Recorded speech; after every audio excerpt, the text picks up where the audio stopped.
Hi, I'm Clifton Warren, and welcome to the Top Producer Podcast. Trends. A trend is a direction of business, of where business is heading or an industry is heading. So what does it mean?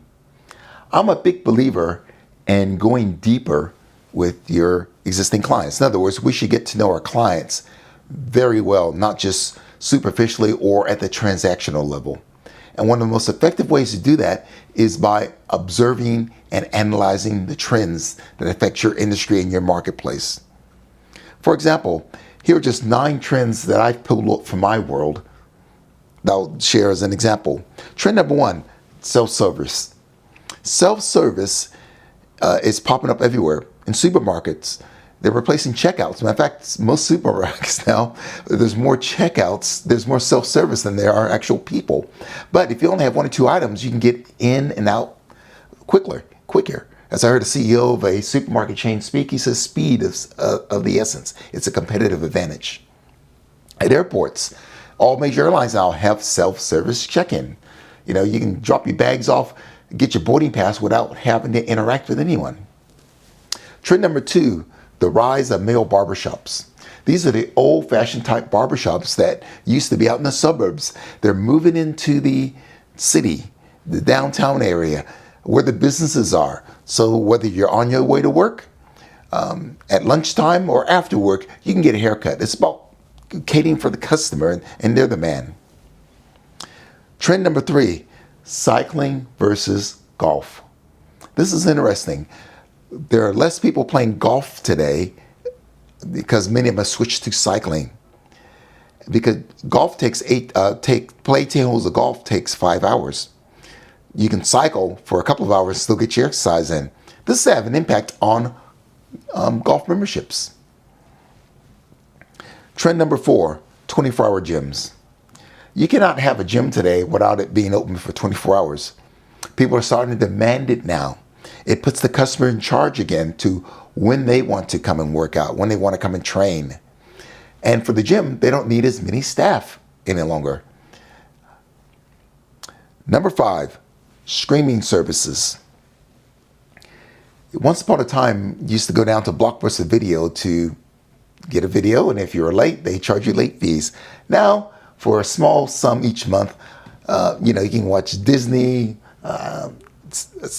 Prime, Apple, or many other services along the way, and digest all the movies and content that you want to have. Of course, this has had an impact on theaters. Trend number 6, non-alcoholic drinks, particularly beers. Every beer manufacturer today has a non-alcoholic version, and some of these are getting really good as they improve their techniques and technology. And you can go out now and have a beer. It has less alcohol, less calories. And so health conscious people now are taking up this option because they can enjoy themselves without having to worry about the effects of alcohol. Trend number 7, the gig economy. The gig economy are all these little delivery drivers roaming around. Uber is part of the gig economy, and Uber Eats.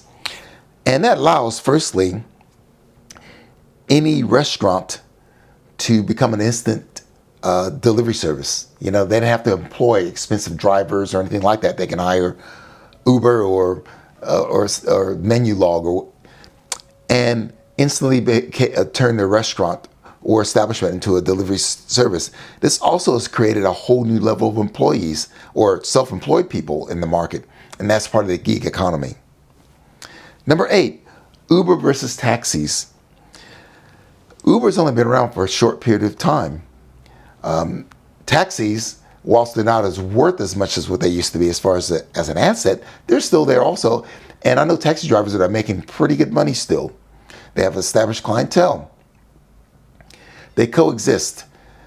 And when I was traveling through Europe recently, my Uber app worked there. It works anywhere in the world. Europe, United States, Australia.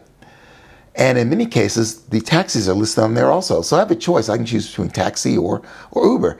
And I found in Europe, for instance, I quite often use taxis. That was the cheaper option. But the two coexist. And finally, online deliveries. Most major supermarket chains today have some sort of online delivery service. I can even go down to Costco now. I can go on the Costco app and order my toilet paper, paper towels, and other staples and have it delivered to me within 48 hours.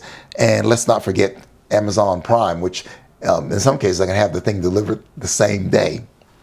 What does all this mean? Well, these trends can impact, particularly if you're a business-to-business seller, has an impact on your client, positive and negative. What is it?